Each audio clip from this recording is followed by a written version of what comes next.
Centre pour la défense de la moralité internationale du droit. The language is French. The degree is Doctor of Humane Letters. The place is the United States. A world leader and educator is being honored. His Imperial Majesty Emperor Hailesilase I of Ethiopia. He is no stranger to the atmosphere of learning found on the campus of Georgetown University.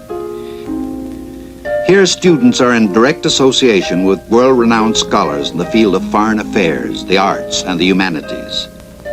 Here, the inquiring mind finds nourishment.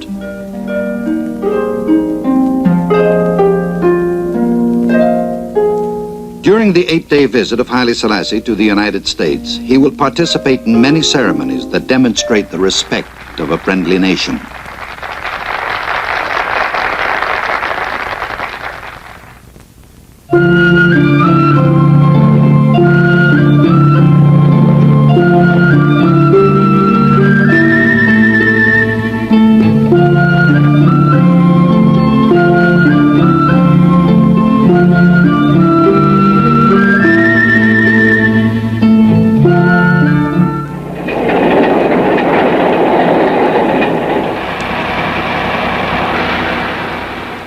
A train with several private cars carries the Emperor and his official party swiftly to Washington, D.C., the nation's capital.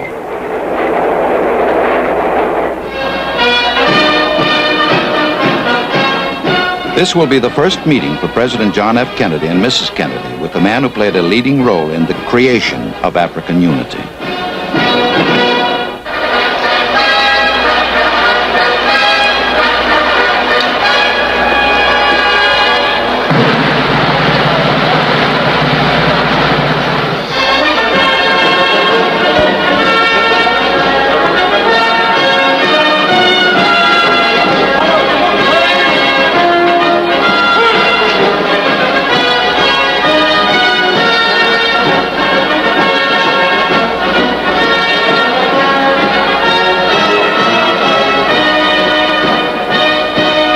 Ladies and gentlemen, I know I speak in behalf of all of my fellow Americans in welcoming His Imperial Majesty back to the United States. Since His Majesty visited the United States nearly a decade ago, we have seen one of the most extraordinary revolutions in history, and that has been the appearance on the world scene of 29 independent countries in the short space of less than 10 years, including over 150 million people. The conference recently held in His Majesty's capital served, I think, to bring together in a great cooperative movement the people of most of these countries. And the success of that conference was due in no small part to the leadership of our distinguished guest. His efforts to move his country forward and provide a better life for its people, and his efforts throughout the world, which stretch back over 30 or 40 years. For all of this, Your Majesty, we take the greatest pride in welcoming you here. You do us honor, and I can assure you that there is no guest that we will receive in this country that will give a greater sense of livelier pride and satisfaction to the American people than your presence here today. Your Majesty, you're most welcome.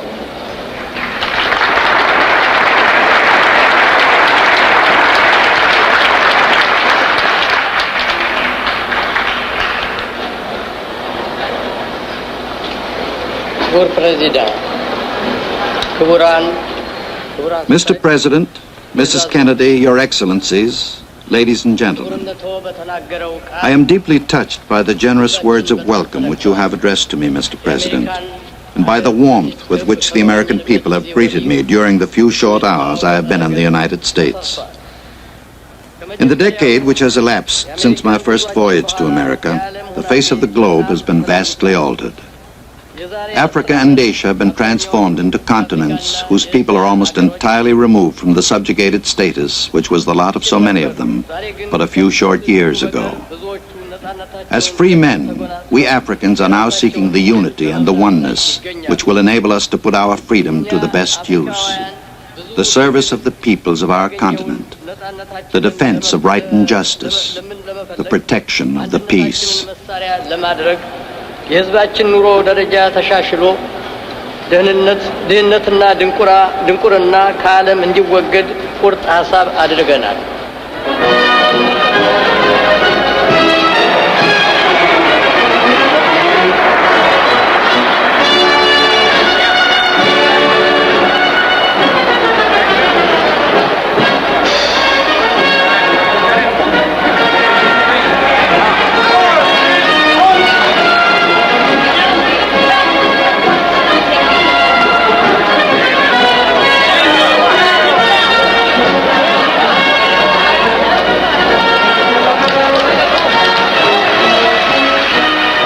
A group of Ethiopian women are among the welcoming crowds.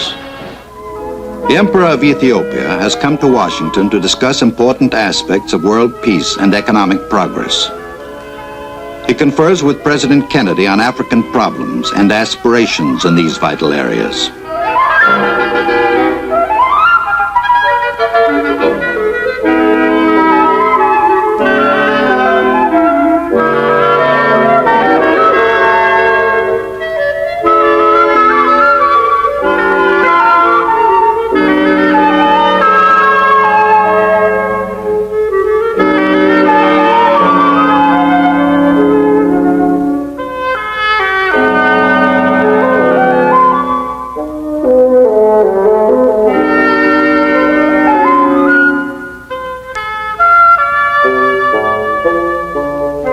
Memorial to Abraham Lincoln.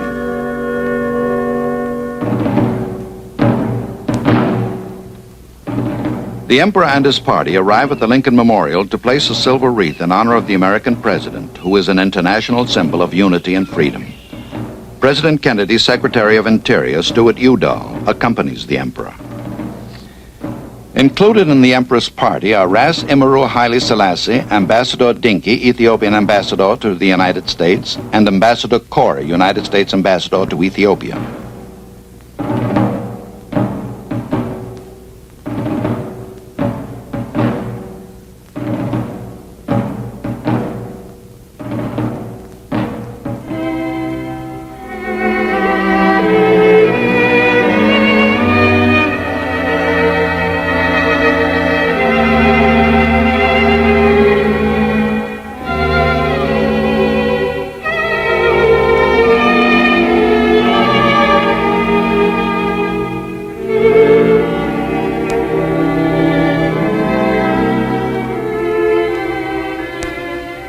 Mr. Udall reads from Abraham Lincoln's immortal Gettysburg Address. They gave the last full measure of devotion. That we here highly resolve that these dead shall not have died in vain, that this nation under God shall have a new birth of freedom, and that government of the people, by the people, for the people, shall not perish from the earth.